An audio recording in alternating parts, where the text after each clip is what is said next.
नमस्कार। अनंत ज्ञान में आप सभी का स्वागत है।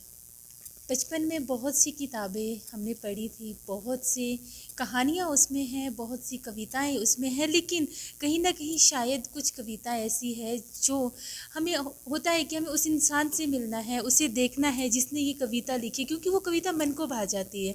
तो उसी बीच हमारे साथ जुड़े हैं एक कवि जो बहुत ही अच्छी किताबें, बहुत ही अच्छी कहानियाँ, बहुत ही अच्छी कविताएँ ये लिखते हैं। तो आइए करते हैं इनसे बात। सर, अनंत ज्ञान में आपका स्वागत है।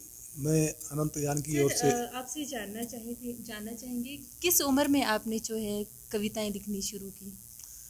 मेरा नाम डॉक्टर मस्तराम शर्मा है और जैसे आपने प्रश्न किया, मैं 1975 में जब पहली बार school higher secondary school Coorg में लगा, तो उस समय से पूर्व भी मैं लिखता था, परंतु उसके उपरांत जो है मेरी कविताएं जो है और लेख जो है प्रकाशित होने प्रारंभ हो गए थे और मैं तब से ही लिखता आ रहा हूँ। सर, सबसे पहली कविता कौन सी आपने लिखी? सबसे पहले की कविता जैसे मैंने लिखी थी, तो अगर मुझे अभी इस समय तो थोड़ा याद नहीं आ रहा है कि जैसे मर मिटती नहीं आत्माएं, आत्मा एक है, सिर कट जाए यहाँ भारत एक है। राष्ट्रीय एकता से ओतप्रोत कविता अधिकतर मेरी रही है।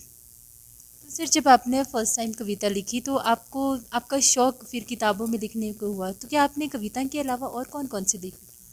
मैंने मेरी जो पुस्तकें प्रकाशित हुई है, उसमें सबसे पहली जो मेरी पुस्तक है वो है पतझड़ के पत्ते। और पतझड़ के पत्ते उसमें भी राष्ट्रीय एकता से युक्त होते हुए या सामाजिक की जो कुरीतियाँ हैं, उन कुरीतियों को ध्यान में रखते हुए कविताएं अधिकतर उसमें लिखी गई है। और कुछ उसमें हम युवा थे, तो युवा होने के कारण कुछ कविताएं ऐसे भी है जो थोड़े प्रेम संबंधी कविताएं भी है। तो उनमें जैसे अगर देखा जाए तो मैं आँखों की पलकों को छूता रहा था, मैं आँखों की पलकों को छूता रहा था, बालों को कंधे पर लाता रहा था, मस्ती से उसको सहलाता रहा था, यहाँ तक कि उसको मनाता रहा था, यहाँ तक कि उसको मनाता रहा था। ऐसी कविताएं लगभग प्रकाशित होती रही। सर, इसके साथ ही मैं जानना चाहूँगी कि जब आप कविताएं लिखते हैं तो क्या वो किसी की ज़िंदगी से जुड़ी होती हैं? देखो, जो कविता कोई भी राइटर होगा, लेखक होगा, वो जो समाज में देखता है उसको लिखता है। कई बार समाज में कुछ ऐसी वो उसको समय मिल जाता है, क्योंकि जब कविता बढ़नी शुरू हो जाती है उसके लिए पहले बीज की आवश्यकता होती है, और बीज से जब वो बन जाता है तो बीज में फिर वो बिंदु होगा, और बिंदु से फिर वो पताका के रूप में वो कविता जो विकसित होने प्रारंभ होती है। तो उस स्थिति में कई बार जो है अपने साथ कुछ ऐसी घटनाएं घटी हो तो उन कविताओं को भी हृदय के अंदर वो प्रकट हो जाती है, और कुछ मानव समाज में घटने वाली जो घटनाएं हैं उनको देखकर भी कविता उजागृत हो जाती है। सर, इसके साथ ही मैं ये जानना चाहूँगी, आपने कितनी कविताएं लिखी हैं, कितनी किताबें आप लिख चुके हैं? मेरी जो संस्कृत में मैंने लिखी पुस्तक, वैसे जैसे मैंने कहा कि पहली मेरी पुस्तक जो पतझड़ के पत्ते हैं, और उसमें लगभग 72 कविताएं हैं, और उसके उपरांत मेरी 2-3 जो पुस्तकें हैं वो भी मेरी प्रकाशनाधीन भी है, जिसमें मैं ज्योतिष शास्त्र पर लिख रहा हूँ, क्योंकि मैं ज्योतिषाचार्य हूँ और संस्कृत महाविद्यालयों में मैंने बहुत सालों तक पढ़ाया हुआ।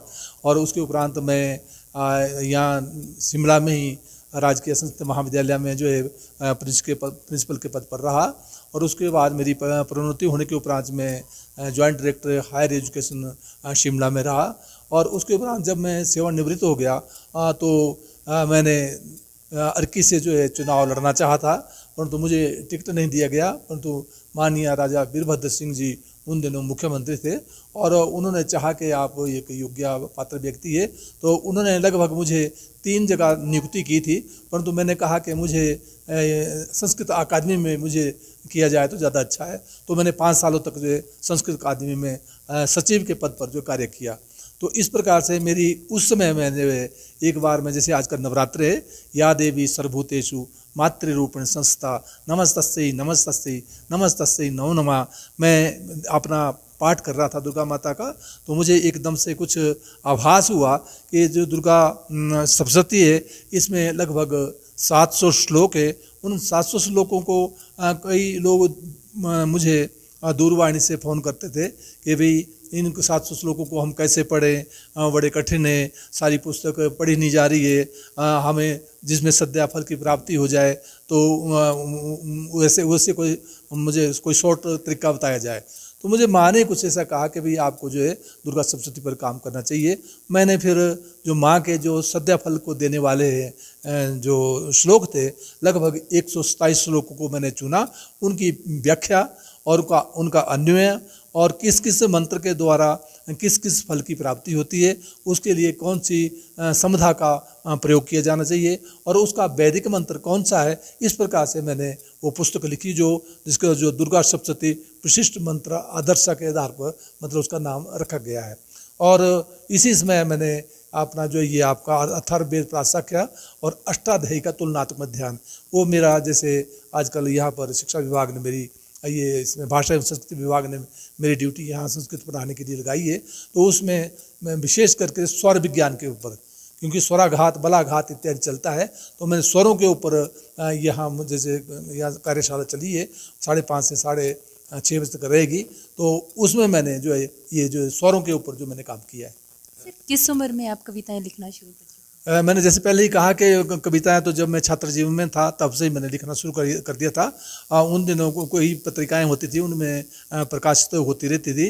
और उसके बाद जो इसे भाषा विभाग संस्कृति के आधार पर, चाहे सोमसी हो, चाहे आपका ये दिव्या ज्योति हो, इन चीज़ों में मेरी हिंदी में भी, संस्कृत में भी, पहाड़ी में भी, तीनों में कविताएँ प्रकाशित होती है। सर, आपकी ऐसी कोई कविता जो आपको बहुत पसंद है और आप अनंत ज्ञान के साथ शेयर करना चाहते हैं?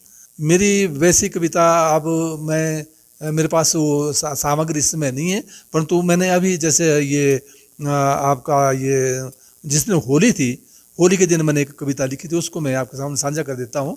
क्योंकि जैसे इसका शीर्षक है गौरी। तो कहते ये गौरी, छुपी प्रीत प्रीतम जाने, आओ सखियो होली मना ले। प्रीति छुपी प्रीत प्रीतम जाने, आओ सखियो होली मना ले। प्रेम भरे मिलन की गाथा आज ही होली में रंग डाले।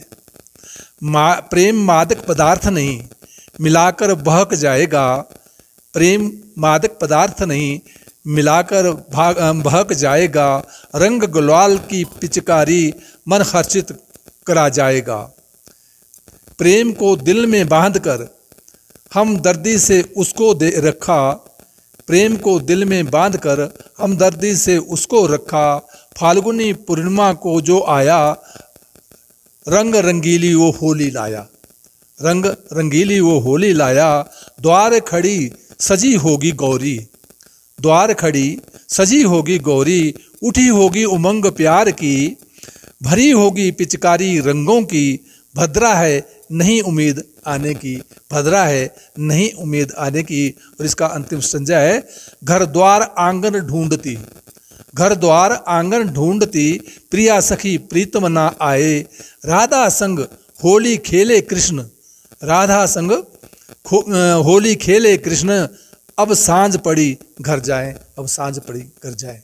मेरी कविताओं में विशेष करके अगर देखा जाए तो जैसे मैंने कहा कि समय के अनुसार जैसे जो आज व्यक्ति कुछ देखता है उसको लिख देता है, और उसमें अधिकतर मेरी जो कविता का जो रुझान रहा है वो मेरी कविताओं में दार्शनिक शब्द को मैंने ज़्यादा रखा है, क्योंकि मैंने दर्शन शब्द का भी अध्ययन कर रखा है। और उसमें शक्तियाँ हमारी जितनी भी ये 3 शक्तियाँ हैं, महालक्ष्मी, महासरस्वती ये और महादुर्गा जो है, इनका का समन्वय भी करके मैं अधिकतर लिखता रहता हूँ। और जैसे इसी के बारे में मैं बताऊँ, जैसे सर्वव्यापिका महाशक्ति भाति समस्त भूमंडले। सर्वव्यापिका महाशक्तिर भाति समस्त भूमंडले। नरमुंडा नाम गले विलंब्या मातृशक्ति शोभते। तो ये जैसे दुर्गा माता आजकल जो है नवरात्र चले हैं, तो इस प्रकार से इन बातों से प्रेरित कविता अधिकतर दर्शन शास्त्र को लेके मैं लिखता रहता हूँ, और व्याकरण शास्त्र को लेके भी कविताएं लिखी जाती है। परंतु अधिकतर कविताओं का जो रुझान यही होता है कि समाज में जो देखा जाएगा उसको लिखा जाता है। कई बार ये इनके बारे में जैसे जीवना नाम दुखार्ति हारिणी सदैव आनंददायिनी या ताम शक्ति काम जगदीश्वरी मन से ध्यात्वा भजाम्य हम, ऐसी जो दुर्गा माता है, क्योंकि वो शक्ति को देने वाली है, मन को संतोष देने वाली है, ऐसी दुर्गा माता का मैं दिल से जो है आह्वान करता हूँ और उसको नमस्कार करता हूँ। इस प्रकार से अधिकतर कविताएं रहती है। अगर खुद पर भी यकीन हो तो अंधेरे में भी रास्ते मिल जाते हैं। ऐसे ही और कवि लेखकों को आपके सामने लेकर आएंगे। तब तक बने रहे अनंत ज्ञान के साथ।